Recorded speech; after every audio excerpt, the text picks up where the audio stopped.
Hello students, welcome back again chapter 3। बाकी का जो चैप्टर हमारा रह गया था वो हम इस वीडियो में कंप्लीट करेंगे।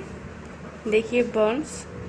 One gets burn with objects such as hot objects, steam, boiling water, crackers और chemicals. Burn are very painful. There are two types, minor and severe. ये जो बर्न है वो कई तरीके से जलता है, जैसे किसी गर्म चीज़ से जल गया या किसी स्टीम से जल गया, इनकी भाप से जल गया। जैसे हम वाटर बॉईल करते हैं तो उस पर हाथ अगर आ जाए ऊपर तो उससे जल जाता है। किसी क्रैकर से जल गया या केमिकल की वजह से जल गया, कई तरीके से जलता है और इसमें बहुत पेन होता है, इनकी पेनफुल होता है ये। और ये बर्न जो टू टाइप्स के होता है, माइनर एंड सिवियर। देखिए, माइनर एंड सिवियर, यहाँ पर आपको इन माइनर एंड सिवियर के बारे में एक्सप्लेन किया गया है। Minor burn can be treated at home. जो माइनर बर्न्स होते हैं उन्हें हम घर में ही ट्रीट कर सकते हैं। पुट कोल्ड वाटर और आइस और burn area for few minutes, then apply ice cubes on the burn area. Cooling the burn gives relief from pain. यानी कि जो एरिया हमारा जो इनकी जो पार्ट है बर्न हो गया, इनकी जल गया है, उस पर हमें क्या करना चाहिए कि कोल्ड वाटर डालना चाहिए, आइस लगानी चाहिए या आइस पैक लगा देना चाहिए। उस पर जहाँ पर हमारा हाथ ये जो भी जला है वहाँ पर हमें कोल्ड वाटर या आइस लगा देनी चाहिए ताकि रिलीफ मिले। एंड अगर हम उस पर आइस लगा देंगे तो जो हमारी जलन होगी वो कम हो जाएगी।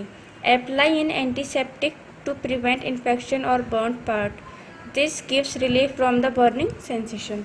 यानी कि हमें एंटीसेप्टिक लगाना चाहिए ताकि जो बर्न पार्ट है उस पर एंटीसेप्टिक लगाना चाहिए ताकि इन्फेक्शन ना हो और हमें उससे रिलीफ मिले। एंड देखिए, severe burns. In severe burns blisters are form, they should be pricked. इनकी जो सिवियर बर्न है, सिवियर इनकी गंभीर, जो सिवियर जो ज़्यादा जल जाते हैं उन पर क्या ब्लिस्टर यानी कि छाले हो जाते हैं। ये छाला पड़ जाता है, अगर ज़्यादा जल जाए तो उसे बोलते हैं सिवियर बर्न। और इन पर क्या होता है कि ये ओपन भी हो जाते हैं। In a broken blister is an open wound that can infected. और जब ये जो ब्लिस्टर होता है वो अगर ब्लिस्टर यानी कि छाला अगर ब्लिस्टर ओपन हो जाता है तो क्या होता है, उससे हमें इन्फेक्शन होने का डर रहता है, क्योंकि जब ओपन हो जाएगा वो हमारा बर्न पार्ट ओपन हो जाएगा तो क्या होगा कि उस पर जर्म्स बैठ जाएंगे और हमें इन्फेक्शन हो सकता है। Cover the burn area with clean piece of cloth to protect it from germs, insect and dust particle. इसलिए हमारा जो बर्न एरिया है उसको हमें कवर कर देना चाहिए कॉटन से या क्लॉथ से, ताकि वो जर्म्स उस पर ना आए, इंसेक्ट या डस्ट पार्टिकल उस पर ना जाएं, ताकि हमें इन्फेक्शन ना हो। Chemical burns. The part which get burned by chemical should be washed with plenty water to wash off the chemical.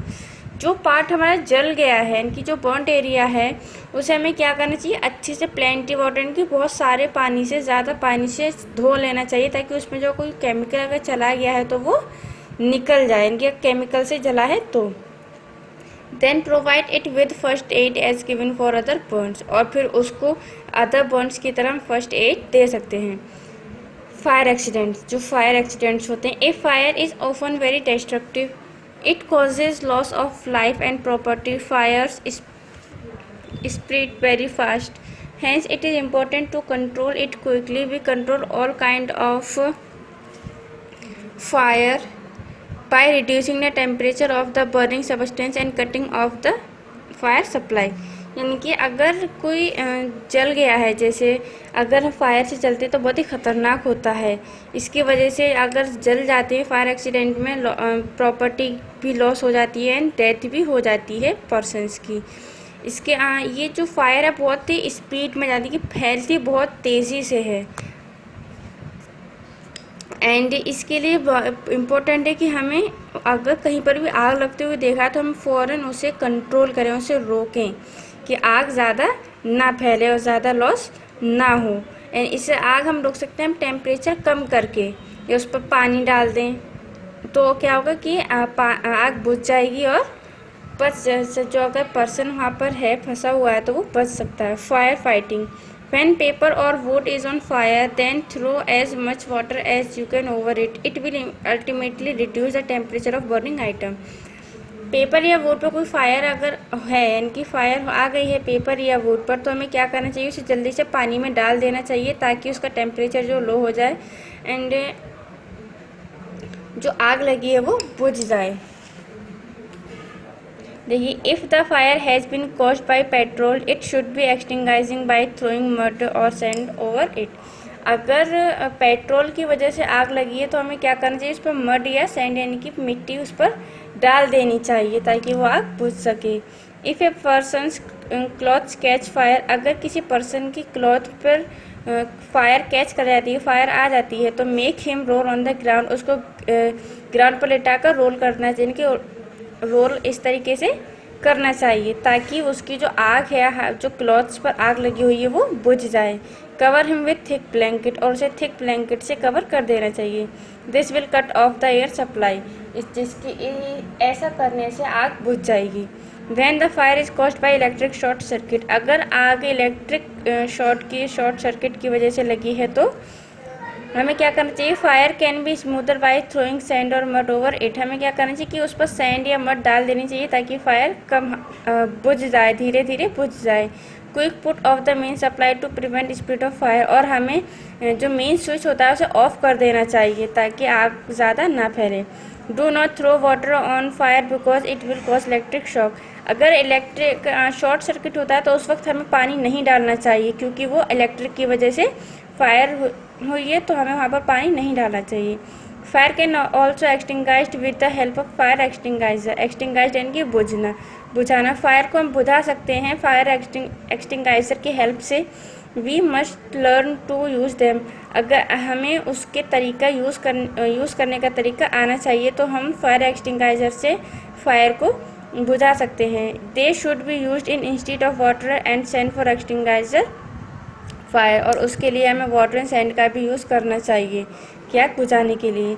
In case there is a fire in building inform the nearest fire station, और इस case में हमें जो building में fire लगी है अगर किसी बिल्डिंग में, तो उसके जो नियरेस्ट फायर स्टेशन है हमें उस पर कॉल करना चाहिए। 101 पर हमें कॉल करना चाहिए फायर ब्रिगेड के लिए। It is important to remain calm over the telephone and give the correct address and important landmark of the place on fire, क्योंकि हमें करेक्ट एड्रेस देना चाहिए जहाँ पर जिस जगह एरिया पर प्लेस पर आग लगी है उसका करेक्ट एड्रेस देना चाहिए, कोई ऐसा लैंडमार्क दे देना चाहिए ताकि प्लेस को ढूंढने में कोई परेशानी ना आए, जल्दी से उस प्लेस को ढूंढने और वहाँ पर फायर ब्रिगेड आ जाए। फॉर एनिमल्स बाइट्स, अगर एनिमल्स काट लेते हैं तो के लिए हमें क्या करना चाहिए, देखिए the saliva of animals like dogs cats monkeys contains various of very dangerous disease called rabies. जो एनिमल जैसे डॉग कैट मंकीज ऐसे कई एनिमल्स हैं जिनका जो अगर हमें काट लेते हैं तो क्या होता है, वायरस फैल जाता है जिससे हमें बहुत ख़तरनाक बीमारी हो सकती है जिसे कहते हैं rabies. Wash the wound well with soap and water to wash the virus which cause rabies, यानी कि जो वाउंड है, जो घाव है उसे हमें अच्छी तरीके से धो लेना चाहिए साबुन से, पानी से, ताकि उस पर कोई वायरस ना रह जाए। Apply an antiseptic to prevent infection, और हमें इन्फेक्शन से बचने के लिए एंटीसेप्टिक का यूज़ करना चाहिए। Take the victim to the doctor immediately, और हमें उस विक्टिम को डॉक्टर के पास फ़ौरन ले जाना चाहिए। फॉर स्नेक्स बाइट्स, अगर स्नेक्स बाइट्स काट लें तो हमें क्या करना चाहिए, देखिए poison of snakes such as cobra krait spread through the blood. Apply tourniquet just above the bite to stop the flow of blood to heart, यानी कि अगर कोई कोबरा क्रेट या काट लेता है तो क्या होता है कि ये जहरीले होते हैं, क्या होते हैं, जहरीले होते हैं, और ये काट लेते हैं तो इनका जहर क्या होता है, ब्लड में फैल जाता है। तो उसके लिए हमें क्या करना चाहिए, फॉरेन टोर्निकेट का यूज़ करना चाहिए। जिस जगह पर एनिमल किसी स्नेक ने कोबरा ने काटा है तो वहाँ पर हम टाइट बांध दें उसके जिस पार्ट को उसने काटा है वहाँ पर। Take the victim to a doctor immediately, और हमें इमीडिएटली उस विक्टिम को, उस पेशेंट को डॉक्टर के पास ले जाना चाहिए। So we all should try to more careful, we all should carry first aid box wherever you go and learn to the first aid and use during any accident or emergency। इसलिए हमें हमेशा अगर कहीं जाते हैं तो अपने साथ फर्स्ट एड बॉक्स को ले जाना चाहिए एंड हमें उसे साथ में ले जाने के साथ साथ उसके यूज़ करने के तरीके भी आने चाहिए कि अगर जल जाए तो हमें क्या करना है, कौन सी मेडिसिन देनी है, या वाउंड है तो हमें क्या मेडिसिन देनी है, पेन हो रहा है तो हमें क्या मेडिसिन देनी है। तो ये सब हमें फर्स्ट एड ले जाने के साथ साथ उसका तरीका भी आना चाहिए कि हमें किस तरीके से उस बॉक्स का यूज़ करना है, ताकि अचानक अगर कोई इमरजेंसी हो, कोई एक्सीडेंट हो तो आप हेल्प कर सको। Your chapter is complete. Do this exercise yourself.